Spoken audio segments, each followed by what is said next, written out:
美国务院证实，美方已经正式邀请中国外交部长王毅访美，并希望中方接受邀请。一段时间以来，拜登政府多位高官访问中国，美媒爆出美商务部长雷蒙多也可能在8月下旬访华，以缓和双边关系。但美方的诚意有限，一边派高官访华，一边还在强化对华打压的力度。接下来，中美关系将如何发展？能否进一步止跌企稳？来看看报道。 In the meeting yesterday, we extended the invitation that had previously been made clear that that invitation did transfer over to Minister Lee. We certainly expect that it is something that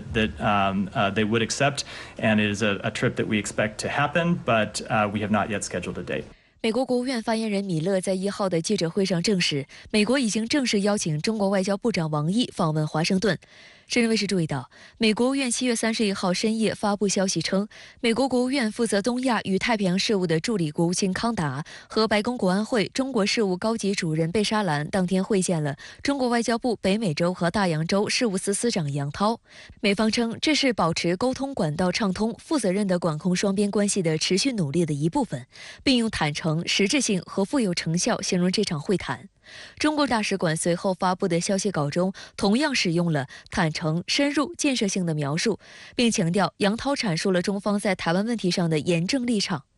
深圳卫视注意到，这是3人继今年6月康达与贝沙兰访华后的再次会面。美媒称，会谈持续了1整天，同时这也是美国国务卿布林肯访华后双方工作层级的又一次磋商。 美国中国问题专家葛莱仪表示，杨涛此次访美或在为中国外长后续回访美国铺平道路，也可以进一步推进现有的沟通成果。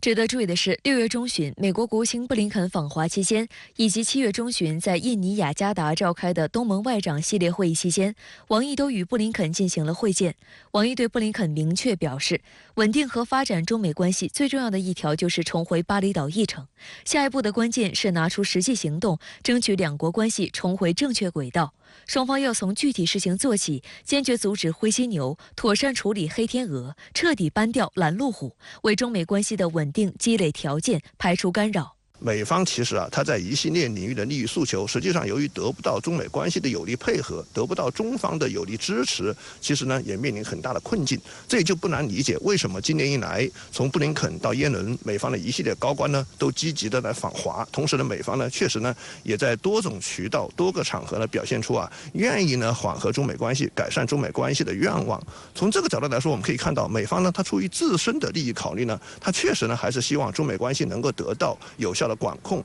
为自身在包括气候变化、包括经贸金融等多个领域的利益诉求、利益目标服务。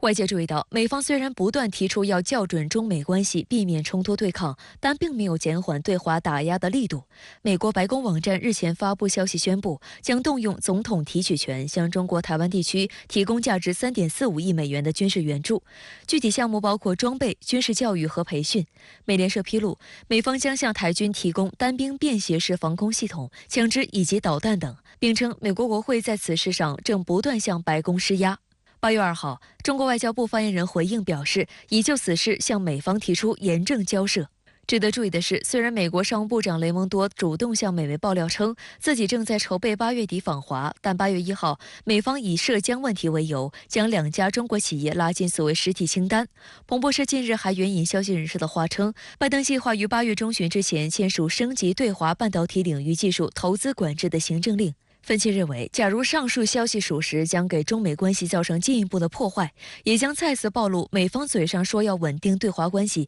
但实质上却不断破坏两国关系的真实面目。这将给雷蒙多声称的访华行程蒙上阴影。目前呢，美方的对华政策可以说呢存在着一种内在的矛盾，那就是我们通常讲的既要又要。可以说这本身呢就是一个不可能实现的双重目标。美方它的根本问题就是对于中国的崛起、对于中国的发展这种基本的认知定位还是出现了严重的偏差。只要美方坚持错误地将中国定义为美国的头号竞争对手，将中国的发展、中国的崛起视作对美国的头号威胁，那么中美关系未来一定还会面临着很多的波折和困难。美国舆论近期关注的焦点是该国的内政和经济问题。虽然拜登表示对美国第二季度经济增长2.4%很满意，但国际评级机构惠誉1号却泼了一盆冷水，将美国长期外币发行人违约评级从3A 下调至 AA+。由于惠誉评级的权威性，评级下调对于一个国家而言影响极大，不仅将影响一个国家的借贷成本，还会影响它的国际声誉以及国际投资者的信心。2011年，惠誉下调后时，美元指数大幅下跌，美国股市也暴跌，黄金价格飙升，引发了全球金融市场动荡。惠誉解释称，美国政府债务负担居高不下且不断加重，未来3年财务状况预计将持续恶化，是他们不得不下调美国评级的主要原因。该机构还表示，过去20年中，美国反复出现债务上限政治僵局，常常拖到最后一刻才有解决方案，削弱了人们对美国财政管理能力的信心。美国财政部网站的信息显示，联邦政府债务规模7月31号已达32.6万亿美元。据报道，美债规模突破32万亿美元的时间，比新冠疫情前的预测提前了9年。预计美国2023年的实际 GDP 增长率将由2022年的2.1%放缓至1.2%，2024年进一步下降至0.5%。观察认为，美国政府面临着一系列的经济问题，也是其近期希望寻求改善对华关系的原因之一。但美国国内反华的歪风，导致拜登政府的政策自相矛盾，释放出相当混乱的信号。从更加宏观的领域来说，美方呢一定要放弃自身这种错误的霸权思维，将中国的发展呢看作是美国的机遇和世界的机遇，以正常的心态来看待呢中美之间这种力量对比的变化。这可能呢是一个从宏观战略高度需要美方加强认识的。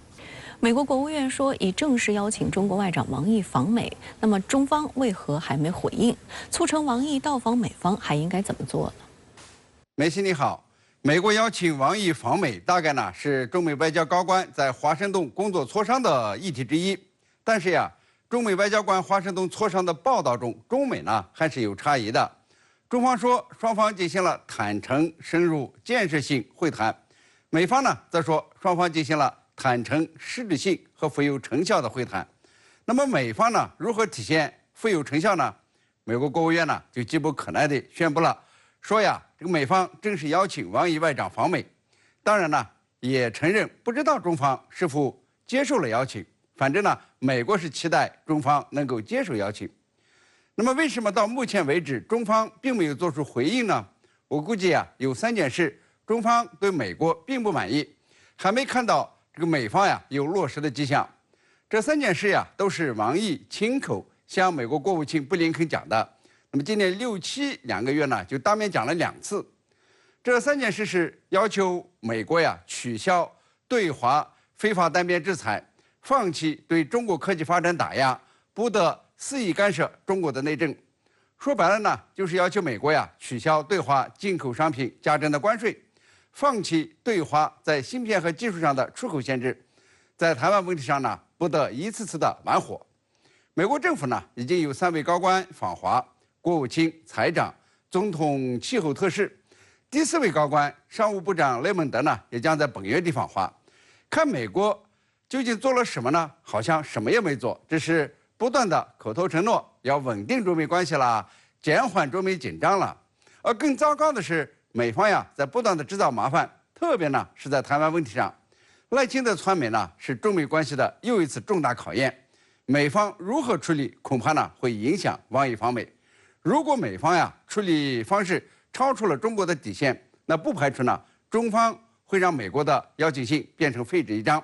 换句话说，王毅是否访美，什么时候访美，就要看美国怎么做了，特别呢要看美方如何处理赖清德窜美。